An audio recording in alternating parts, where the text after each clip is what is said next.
Hello అండి, welcome to my channel. ఇవాళ recipe ఏంటంటే జొన్న మెంతి పరాటాలు చేస్తున్నాను విత్ పెరుగు పచ్చడి. రెండు కూడా నేను ఇవాళ వీడియోలో చేసి చూపిస్తున్నాను. ఇవాళ రేపు అందరూ హెల్త్ కాన్షియస్ ఎక్కువ అయ్యాయి కదా అందరికీ. సో స్లిమ్గా ఉండడానికి, వెయిట్ లాస్ అవ్వడానికి, డైట్ కంట్రోల్ చేయడం ఇవన్నిటికీ కూడా చేస్తున్నారు కదా, అలాంటి వాళ్ళ కోసం ఈ రెసిపీ. సో దీనికోసం ముందుగా ఏంటంటే జొన్న పిండిలోని తీసుకుని 2 కప్పుల జొన్నపిండి తీసుకున్నాను నేను. ఇందులోనే మొత్తం మనకు కావాల్సినవన్నీ కూడా వేసేస్తాము. మెంతి పరాటా అన్నానని చెప్పేసి పొరలుగా వస్తుందని అనుకోకండి. ఇది పంజాబీ స్టైల్లో చేసుకుంటారు. నేనైతే మెంతి ఆకులు ఒకటే వేస్తున్నాను కట్ చేసుకుని. మీ దగ్గర ఏమైనా కూరలు ఉన్నాయనుకోండి, అంటే కుకుంబర్ తురుము, సొరకాయ తురుము ఇలా తురిమేసి కూడా ఇందులో వేసుకోవచ్చు. క్యారెట్ తురుము ఇట్లా అన్నీ తురిమేసి ఇందులో వేసేసుకోవచ్చు. నేనైతే మెంతి పరాటా అన్నానని మెంతి కూర ఒకటే వేస్తున్నాను.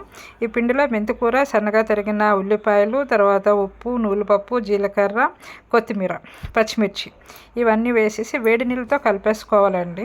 మెత్తగా కలుపుకుని తర్వాత మనకి చపాతీ పిండికి ఎలా కలుపుతామో అట్లా కలుపుకొని పెట్టుకుంటే సరిపోతుంది. ఈ గోధుమ పిండి కన్నా జొన్న పిండి మంచి టేస్టీ ఉంటుంది, హెల్తీగా కూడా ఉంటుందంట. మీరు కూడా ఒకసారి ట్రై చేయండి. ఇలా చూపించాను కదండి, వేడి నీళ్ళతో కొంచెం నీళ్ళు అడ్జస్ట్ చేసుకుని మనం ఇట్లా నేను చూపించే విధంగా చపాతీలు పరాటాలు వెతుకోవడానికి వీలుగా మనం పిండి ఇలా కలిపేసుకుని పెట్టుకోవాలి. దీనికోసం నేను పెరుగు పచ్చడి చేస్తున్నాను. మీకు కావాలంటే ఏదైనా గ్రేవీ కర్రీ చేసుకుని కూడా ఈ పరాటాలకి నంచుకుని తింటే చాలా బాగుంటుంది. గ్రేవీ కర్రీ ఉంటేనే ఈ పరాటాలు బాగుంటుందండి.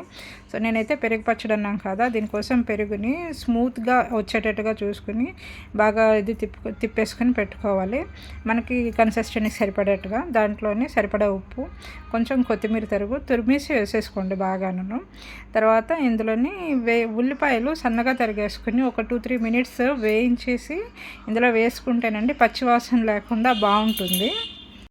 అందులోనే సన్నగా తరిగిన పచ్చిమిరపకాయలు వేసేసేయండి. తర్వాత దీనికి తడకా పెట్టుకుందాము. మూకిల్లో చిన్న పాన్లు అనేవి వచ్చేసి ఆయిల్ వేసుకుని ఆవాలు, మెంతులు, జీలకర్ర, కరివేపాకు, ఇంగువ వేసేసి దాంట్లో స్టవ్ ఆఫ్ చేసిన తర్వాత పైన అందులో కొంచెం ఎండుకారం వేసుకున్నాం అనుకోండి, కలర్ఫుల్గా కనిపిస్తుంది. ఇది రైతాలోకి, దీంట్లో పరాటాలోకి అయితే కొంచెం ముద్దగా చేసుకుందాము. అదే అన్నట్లో కలుపుకుందాం అనుకున్నారండి. కొంచెం పలచగా చేసుకుంటే అన్నట్లో కూడా చాలా బాగుంటుంది పచ్చడి అయితే. మీరు కూడా ఒకసారి ట్రై చేయండి, మీకు ఎలా కుదిరిందో కూడా చెప్పండి. ఫస్ట్ టైం ఎవరైనా నా ఛానల్ చూసామట్టయితే ప్లీజ్ సబ్స్క్రైబ్ చేసుకోండి, షేర్ చేయండి, అండ్ మీ ఫ్రెండ్స్ అందరికీ కూడా రికమెండ్ చేయండి, అండ్ కమెంట్ కూడా చేయండి. నేను చేసే వంటలు బాగుంటున్నాయా లేదా అనేది కూడా నాకు కమెంట్ చేయండి, మర్చిపోవద్దు. సో ఇవేంటంటే ఈ పరాటాలని కాటన్ క్లాత్ మీద కానీ లేదంటే పెన్న మీద అలా వేసేసుకుని చేసినా సరేనండి, సరిపోతుంది. నేనైతే క్లాత్ తడిపేసి దాని మీద ఒత్తేసుకుని అలా ఒత్తేసుకుని మనం ఇలా రివర్స్లో పెట్టేస్తే చేతికి వచ్చేస్తున్నాను. అలా తీసేసి పెన్న మీద వేసేసుకోవచ్చు.